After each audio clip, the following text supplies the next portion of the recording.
You are listening to a Life in Quebec podcast. For more, visit lifeinquebec.com.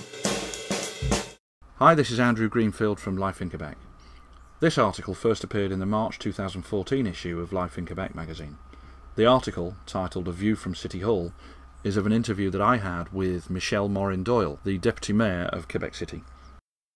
I went to City Hall on an extremely cold mid-January morning, and once inside, after a short walk in the bracing Quebec City winter air, I was immediately struck by the warmth, not just from being inside, but from the staff at the front desk. Not something that I usually associate with many public sector workplaces. Greeted by Madame Morin-Doyle, we quickly settled into the interview. I was put at ease straight away, and we chatted over coffee for about an hour.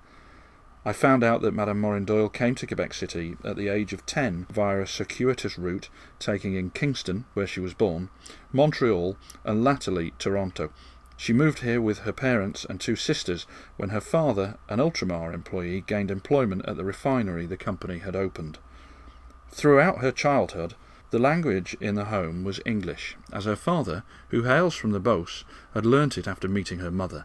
Michelle was schooled in English due to her mother being there to help with homework. It was, however, important to learn French out of respect for her father's side of the family and the fact they were living in a French-speaking province. Madame Morin-Doyle spent wonderful summers in the Beauce with her cousins, surrounded by the language of Molière.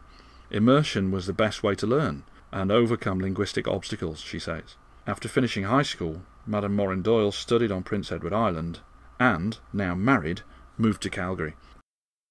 Her husband, who comes from Quebec City, is of Irish stock on his father's side and French on his mother's. He was brought up in both languages, so it became natural to constantly switch between the two languages as time went on. The pull of Quebec City was too strong, so in the early 1980s they decided to move back to the area and put down some roots. Quebec kept drawing us back. It just has something special, she enthused.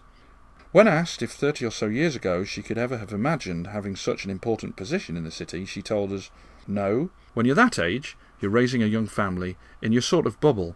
Politics is a little far removed, but I did take a bit of an interest in it."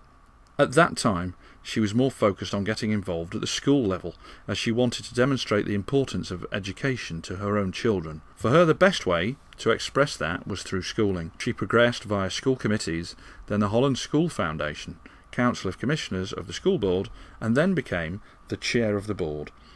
She says that parallel to that, I always believed that you could be involved with more than one community. So I was. I got involved as a volunteer on various committees, with the Voice of English-Speaking Quebec and others. Through that, I got involved as a volunteer with municipal, provincial and federal elections. So that's where that side of it started, really. As contact with municipal departments became more regular, this made Madame Morin-Doyle realise that once you're involved with your community, then your local municipality actually has a lot of influence over organisations. She saw them as partners in helping provide a better quality of life for the people around her, something that hasn't changed today and was the major factor in her wanting to get involved with that side of things. She says she started out doing the doors. I loved it.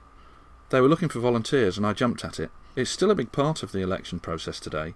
During the last campaign I did 6,000 doors, she says. In all that time, Madame Morin-Doyle states, I maybe had one or two people who didn't react as I might have wished, but it was never done impolitely. I ask if this is perhaps due to the nature of the people from this region. It's such a super place to live here. Do you think it's partly because of people's attitude? Madame Morin-Doyle believes we're very fortunate to live where we do. She gets the opportunity to meet many people from across the globe. She tells me that people from other cities tell her that they're amazed at how warm and welcoming our citizens are. The major reason why this city is so successful is down to the people who live here. We move on to talking about Madame Morin-Doyle's role at City Hall. I asked what her main duties were as Deputy Mayor on a day-to-day basis. "Come with me for a week and we'll see if we can keep up," came the reply. Joking aside, Michelle tells me that she replaces the Mayor, Régis Labaume, when he's not available to attend an event or represent the city. "Can he be replaced?" I ask. "No, he's one of a kind," was the instant reply.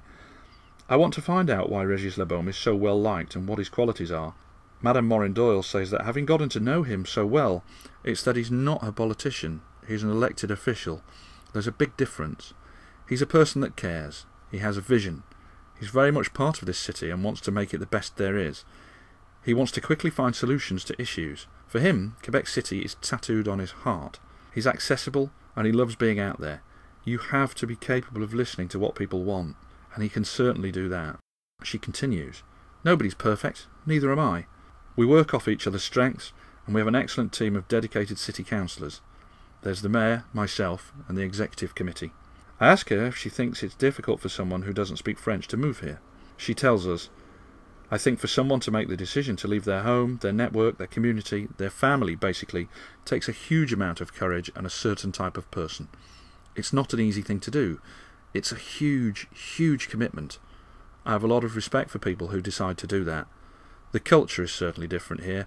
It's a big change, and obviously for the majority, it's a different language. But I believe that most people that make that decision to come do so willing to learn the language, and knowing that they're moving here, many start before they actually get here. I inquire as to whether there are any systems in place to help those integrate and settle in as quickly and smoothly as possible.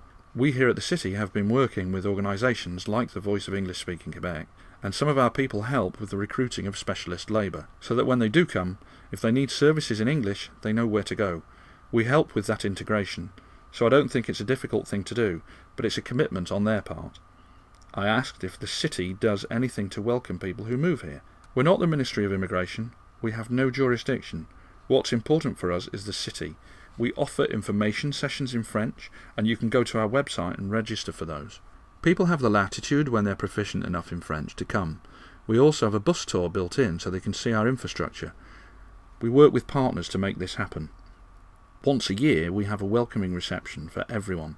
The mayor attends this. It's important for them to know what's available. How does immigration differ between here and Montreal? I ask. She wasn't comfortable commenting on anything other than Quebec City, but did say we're interested in people moving here and will do our best to take care of them and make them feel welcome. The city appears to be changing, and has done so in the few short years that I've lived here in the region with my family.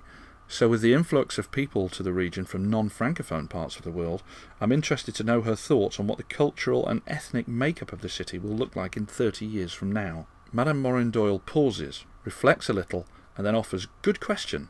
Our objective is to make Quebec City a premier tourist destination, and also one of the most attractive cities that offers the best quality of life." I wonder if this is a big challenge. Yes and no, she says. I think we want to make our city attractive, lively and vibrant. I think we're getting there. We want to appeal to a wide variety of age groups. I think we've accomplished that. We have a diverse economy here. We've been fortunate with that. We're lucky. The quality of life is exceptional. If you look at the city, we have history, heritage, and you're 20 minutes from outdoor activities. 20 minutes and you're in the mountains. She continues, we want the city to provide something for everyone. There's a lot going on here in Quebec City and at City Hall. I move on to City Hall and ask her what she's most proud of since becoming involved with Team La Baume. She tells me that she's most proud of when they made their electoral commitments back in 2009. We've delivered on every single thing. Take the amphitheatre. Now it's visible, and it's going to be done on budget and on time. It's important for people out there to know that if you're going to be voting for Team La Baume, this is where we're going, and this is how much it's going to cost. Everything we set out to do has been done or is being done. To finish off, I change the subject back to immigration. I ask, why would somebody consider moving to this region? The Deputy Mayor beams. There's a lot of opportunity here. The city has partnerships with the likes of Quebec International and over 60 other organisations on the territory that are specialised in the integration of families. We believe in supporting them. They have the expertise. We can't do everything ourselves, and we're very fortunate that we can partner with them. We support a lot of their activities that are intercultural. We're often called by an employer stating the newly arrived employee has a specific need. We're in a great position to be able to point them in the direction of the most relevant partner. Once they get here, we want to make sure that they're supported, so we have established a collaborative approach. All of those partners are listed on the Ville de Quebec website, ville.quebec.qc.ca. So for anyone thinking of moving to Quebec City, all of the information is there. People often do some research before moving, so the link is already being made. And on that positive note, I thank this clearly busy woman for her time and leave, at the same time complimenting what life in Quebec is all about. It's not too bad here, is it? Thank you for listening to the Life in Quebec podcast. For more news, commentary, editorials, and opinion, visit lifeinquebec.com/podcast.